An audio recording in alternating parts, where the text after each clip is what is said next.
Hello everyone and welcome back to Law After College. This is a free landmark judgment course that we have started which is very relevant for your CLAT PG exam and any other law entrance exam that you're preparing for. In this course, we are covering some of the most important Supreme Court judgments from the year 2023, 24 and 25. We have already completed the 2023 judgments and now we have moved to the second part of this course in which we are going to cover 2024 judgments. Each of the cases that we have explained in this course is explained in a simple and exam focused manner. So if you are new to this course, don't forget to check out the earlier videos in the same playlist. And now let's begin with the important case that we are going to cover today, which is State of Punjab versus Devinder Singh. This case relates with reservation in India. It is a 7-judge bench decision where the decision was provided by 6:1. The dissenting judge in this case was Justice Bela M. Trivedi. इस case में सबसे पहली चीज जो आपको समझनी है वो ये है कि what do you understand by formal and substantive equality. तो इसको समझते हैं एक एग्जांपल से। मान लो एक एग्जाम है जो कि 3 घंटे का है, 2 स्टूडेंट्स हैं जो इस एग्जाम को देने के लिए आए हैं। तो जो सबसे पहला स्टूडेंट है वो ऐसा है जैसे कोई भी डिसेबिलिटी नहीं है, लेकिन वही जो हमारे पास दूसरा स्टूडेंट है ये ऐसा स्टूडेंट है जो विजुअली इम्पेयर्ड है। अब अगर हम इक्वालिटी का प्रिंसिपल लगाएं, हम फॉर्मल इक्वालिटी का प्रिंसिपल लगाएं, तो यहाँ पे हम क्या कहेंगे? हम ये कहेंगे कि ये जो 3 घंटे का टाइम है आपके पास एग्जाम देने के लिए, ये दोनों को सेम प्रोवाइडेड है। लेकिन अगर हम ऐसा कहते हैं कि ये जो विजुअली इम्पेयर्ड पर्सन है, because he is not equal with this no disability person, we are going to provide the student some extra time. तो यहाँ पे हम क्या कर रहे हैं? यहाँ पे हम कर रहे हैं सब्सटैंटिव इक्वालिटी। सिंपल शब्दों में अगर मैं आपको समझाऊं तो फॉर्मल इक्वालिटी में आप सब लोगों को इक्वली ट्रीट करते हो, you treat everyone the same. तो इसे मैं यहाँ पे लिख देती हूँ सेमनेस। आप सेमनेस का प्रिंसिपल यूज करते हो। लेकिन व्हेन वी से सब्सटैंटिव इक्वालिटी, तो यहाँ पे आप सबको इक्वली ट्रीट नहीं करते हो, लेकिन आप क्या करते हो? आप ट्रीट करते हो पीपल को according to their needs and disadvantages. तो इसे मैं यहाँ पे कहूंगी फेयरनेस। तो जब आप सेमनेस का प्रिंसिपल लगाओगे तो उसे हम कहेंगे फॉर्मल इक्वालिटी। लेकिन वहीं जब आप सबको इक्वली ट्रीट ना करके लोगों को उनकी नीड्स और डिसएडवांटेजेस के अकॉर्डिंगली ट्रीट करते हो और फेयरनेस इंश्योर करते हो, उसे हम कहते हैं सब्सटैंटिव इक्वालिटी। और ये जो केस आज हम पढ़ रहे हैं, इसमें सुप्रीम कोर्ट ने state of Punjab versus Devinder Singh case में सुप्रीम कोर्ट ने क्या किया? सुप्रीम कोर्ट ने इसी सब्सटैंटिव इक्वालिटी के प्रिंसिपल को अपहेल्ड किया। अब ये आपको समझ में आ गया, तो चलिए देखते हैं कि इस केस में इशू क्या था। तो जो सबसे इंपॉर्टेंट इशू था इस केस में वो ये था कि क्या स्टेट्स के पास ये पावर है कि वो सब क्लासिफाई कर सकती हैं शेड्यूल कास्ट को। अब ये सब क्लासिफिकेशन क्या होता है? जैसे मान लो हमारे इंडिया में रिजर्वेशन प्रोवाइडेड है। ये एक पाई चार्ट है जो बोल रहा है कि हमारे इंडिया में अलग अलग कैटेगरीज को अलग अलग कोटा में रिजर्वेशन प्रोवाइडेड है। इस क्वाड्रेंट को, ये जो क्वाड्रेंट है, इसे आप समझ लो कि ये रिजर्वेशन प्रोवाइड करता है टू शेड्यूल कास्ट। इसी क्वाड्रेंट में अगर मैं एक ऐसा सब क्लासिफिकेशन कर दूं, एक सब कैटेगरी बना दूं और मैं कहूं कि ये जो कैटेगरी है इसे फर्स्ट प्रेफरेंस दिया जाएगा, क्योंकि ये जो कैटेगरी है हमारे पास, it is backward than the large whole schedule caste category that we look in this quadrant. तो इसीलिए क्योंकि यहाँ पे एडुकेट रिप्रेजेंटेशन नहीं मिल रहा है शेड्यूल कास्ट को, तो हम इन्हें सब क्लासिफाई कर देंगे। तो मान लो यहाँ पे एक सीट है जिसपे रिजर्वेशन प्रोवाइड होना है शेड्यूल कास्ट को, हम पहले प्रेफरेंस किसे देंगे? हम पहले प्रेफरेंस देंगे ये जो सब क्लासिफाई करके हमने ये जो सीट बनाई है, इससे पहला प्रेफरेंस देंगे और ये सीट दे देंगे, क्योंकि ये एडिक्वेटली रिप्रेजेंटेड नहीं है, ये बाकी के एससी से ज्यादा बैकवर्ड है। आई होप आपको समझ में आ गया होगा कि सब क्लासिफिकेशन क्या होता है। अब ये पूरा इशू रिजर्वेशन के लिए आप जानते हैं कि बहुत सारे लैंडमार्क केसेस हैं जो राइट फ्रॉम 1950 चलते आ रहे हैं। तो ये जो पूरा इशू है ये आता कैसे है सुप्रीम कोर्ट के पास, क्या क्या इसके अंदर बैकग्राउंड स्टोरी है, इसे समझते हैं। होता यह है कि 1975 के टाइम पे पंजाब गवर्नमेंट अपना एक नोटिफिकेशन निकालती है जिसके अंदर वो ये कहती है कि जो 25% हम रिजर्वेशन दे रहे हैं शेड्यूल कास्ट को, इसमें से 50% सीट्स हम 2 ऐसे शेड्यूल कास्ट के लिए रिजर्व करेंगे जो ज्यादा बैकवर्ड है, और उनका नाम क्या कहा जाता है? वाल्मीकिस एंड मजहबी सिख्स। इन दोनों कैटेगरीज को सब क्लासिफाई कर दिया गया under the larger schedule caste category, और इनको फर्स्ट प्रेफरेंस देने की बात की गई 1975 के पंजाब गवर्नमेंट के नोटिफिकेशन में। ऐसी ही सेम चीज आंध्र प्रदेश ने भी की अपनी स्टेट में, और ये आंध्र प्रदेश के नोटिफिकेशन को चैलेंज कर दिया जाता है कोर्ट में, और कोर्ट अपना जजमेंट देती है ईवी चनैया केस में। ईवी चनैया केस आपका कब का केस है? ये भी इंपॉर्टेंट केस है, आपको पता होना चाहिए अगर आप इस केस को पढ़ रहे हैं। वो है 2004 का केस। इस केस में दो बातें कही गई। सबसे पहली बात तो स्टेट के पास ये पावर ही नहीं है कि वो सब क्लासिफिकेशन कर सके। ये जो स्टेट्स हैं, अलग अलग स्टेट्स, पंजाब गवर्नमेंट हो गई, आंध्र प्रदेश हो गई, इनके पास ये पावर ही नहीं है कि ये सब क्लासिफाई कर सके। और दूसरी चीज उन्होंने ये कही कि ये जो शेड्यूल्ड कास्ट है ये एक होमोजेनस क्लास है, इसके अंदर डिफरेंशिएशन नहीं किया जा सकता, क्योंकि सब शेड्यूल्ड कास्ट को हम एक होमोजेनस, एक इक्वल क्लास की तरह ट्रीट कर रहे हैं। तो अगर इसमें आप डिफरेंशिएशन करोगे तो आप क्या करोगे, आप आर्टिकल 14 का वायलेशन करोगे।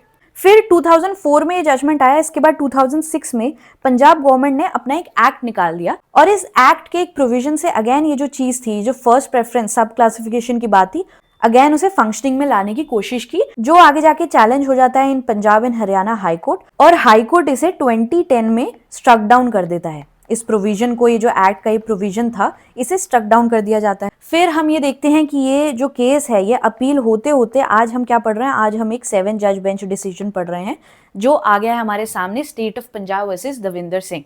आई होप आपको बैकग्राउंड स्टोरी यहाँ पे समझ में आ गई होगी। अच्छा, जजमेंट में जाने से पहले एक और चीज यहाँ पे समझो। जब मैंने आपको ये कहा कि स्टेट्स के पास ये पावर ही नहीं है, तो ये पावर क्यों नहीं है स्टेट्स के पास, ऐसा ईवी चिनैया केस में क्यों कहा गया था, इसके लिए हम देखेंगे article 341 of the constitution. Article 341 ये कहता है that president has been given the power to specify the caste, और कोई भी छेड़छाड़ अगर इस लिस्ट में, जो शेड्यूल कास्ट की लिस्ट प्रेसिडेंट प्रोवाइड करेगा, उसमें अगर कोई भी इंक्लूजन या एक्सक्लूजन करना है तो उसकी पावर सिर्फ और सिर्फ पार्लियामेंट को दी गई है। ये स्टेट की पावर को समझना इसलिए जरूरी था क्योंकि आर्टिकल 341 ही मेन आर्टिकल था जिसमें ईवी चिनैया केस ने अपना डिसीजन दिया था। और इसके बाद इस केस में भी इस पे बहुत डिबेट चली है कि स्टेट के पास ये पावर है या नहीं, क्योंकि यहाँ पे तो स्पेसिफिकली प्रेसिडेंट और पार्लियामेंट की ही बात की गई है। अब देखते हैं कि इस जजमेंट में क्या कहा गया। So the first thing that comes in this judgment is that state governments has the power to sub-classify scheduled caste. क्योंकि ये judgment provide किया गया है इस केस में, so it directly overrules the E.V. Chinnaiya case. E.V. Chinnaiya case stands overruled in the state of Punjab versus Davinder Singh case. और इसके पीछे कोर्ट ने रीजनिंग क्या दी, जैसे आप जानते हैं 6:1 से ये जजमेंट दिया गया है। तो जो मेजॉरिटी ओपिनियन था वो ये था कि ये करके, अगर हम स्टेट्स को ये पावर दे रहे हैं, ये करके आर्टिकल 14 का वायलेशन नहीं हो रहा है, जबकि हम इक्वालिटी को और अफर्मेटिव एक्शन करके अपहेल्ड कर रहे हैं। हम आर्टिकल 14 के अंदर सब्सटैंटिव इक्वालिटी कर रहे हैं, जिसकी हमने यहाँ पे बात की थी, सब्सटैंटिव इक्वालिटी की, ये हम कर रहे हैं। इस केस में कोर्ट ने इंदिरा शौने जजमेंट को भी रेफर, जिसे हम मंडल कमीशन केस भी कहते हैं, इस केस में क्रीमी लेयर का कंसेप्ट इंट्रोड्यूस किया गया था। ये जो ओबीसीज हैं, इसमें क्रीमी लेयर कंसेप्ट की बात की गई थी। और कोर्ट ने कहा कि जब हम आर्टिकल 341 को देखें, और आप अपनी बैरेक्स खोल के आर्टिकल 342 को भी देखेंगे और आर्टिकल 342A को भी देखेंगे, ये तीनों आर्टिकल्स कैसे हैं, आपस में पैरी मटेरिया है।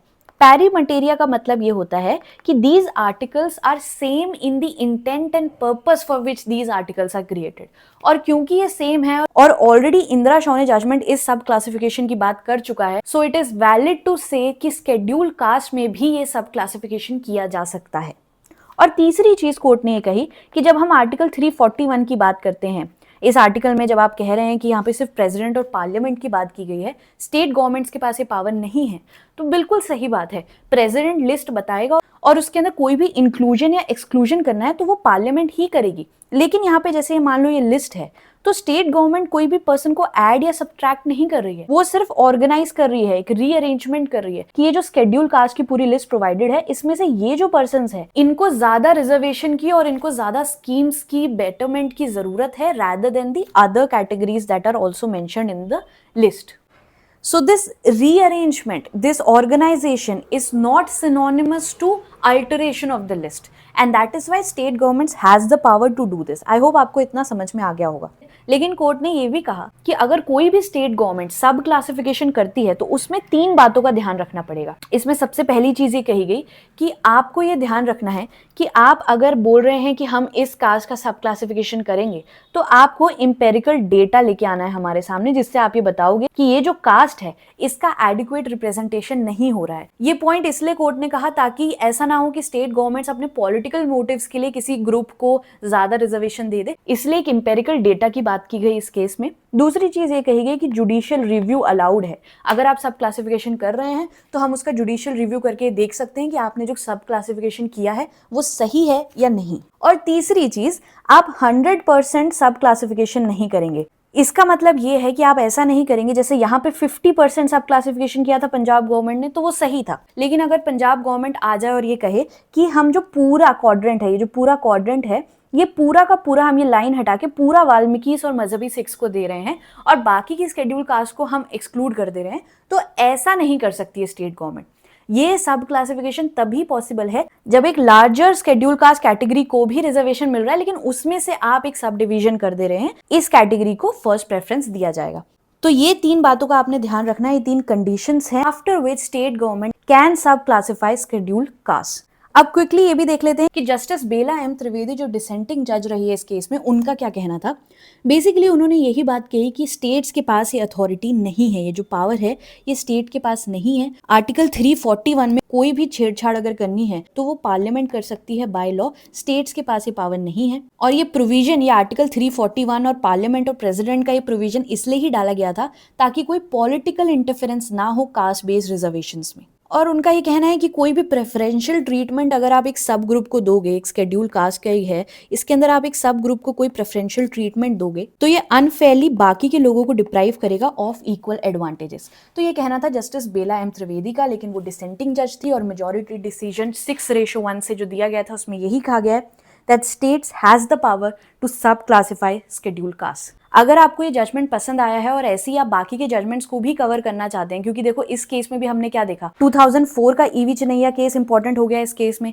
फिर रिजर्वेशन पे 1951 से केसेस है, चंपाकम दोराई राजन केस हो गया, Balaji versus state of Mysore case हो गया, मंडल कमीशन केस हो गया।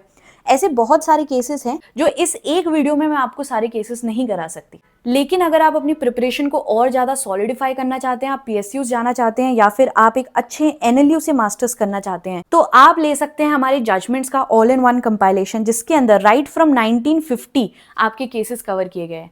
लैंडमार्क जजमेंट्स कंपाइलेशन में 1950 से 2024 तक केसेस कवर्ड है और मंथली अपडेट्स, रीसेंट जजमेंट्स की इंपॉर्टेंट मंथली अपडेट्स भी कवर्ड है 2025 के। ये कॉम्बो मटेरियल अभी दिवाली ऑफर में चल रहा है जो कि 23% ऑफ पे चल रहा है और आपको 850 रुपीज में ये दोनों चीजें मिल जाएगी, जिसमें कॉम्प्रिहेंसिवली आपके सारे जजमेंट्स कवर्ड है। ऐसा कोई भी प्लेटफॉर्म नहीं है जो आपको 1950 से केसेस दे रहा है, लेकिन क्योंकि मैंने एग्जाम दिया है और मैं ये जानती हूँ कि क्लैट कंसोर्शियम बहुत ही अनप्रिडिक्टेबली पेपर बनाता है और वो कहीं से भी कुछ भी केसेस पूछ सकता है, लेकिन ये ऐसे ही केसेस होते हैं जनरली जो एक लॉ स्टूडेंट को पता ही होने चाहिए। अब नाम आपने जरूर सुने होंगे बहुत सारे केसेस के, लेकिन उसमें एग्जैक्टली क्या हुआ और कितने ये केसेस हैं, इन सब को कलेक्ट करके उसको पढ़ने में बहुत टाइम लग जाएगा। इसलिए मैंने अपना एक्सपीरियंस इसमें डाला है। सारे केसेस ऑलरेडी हैंड पिक्ड है, आप जाइए इस मटेरियल को लीजिए और 10 to 15 डेज में आप अपने सारे केसेस इस मटेरियल से कवर कर सकते हैं। साथ में मॉक टेस्ट सीरीज भी अवेलेबल है, 20 मॉक्स और 10 मॉक्स का वेरिएंट मिल जाता है आपको बहुत ही रीजनेबल प्राइस पे। इसे भी अवेल करने के लिए नीचे डिस्क्रिप्शन बॉक्स पे मेरे व्हाट्सएप चैट की लिंक दी गई है, वहां जाके आप मुझे मैसेज कर सकते हैं और आप इसे अवेल कर सकते हैं। इसी के साथ इस वीडियो को हम यहीं कंप्लीट करते हैं। Take care and bye bye.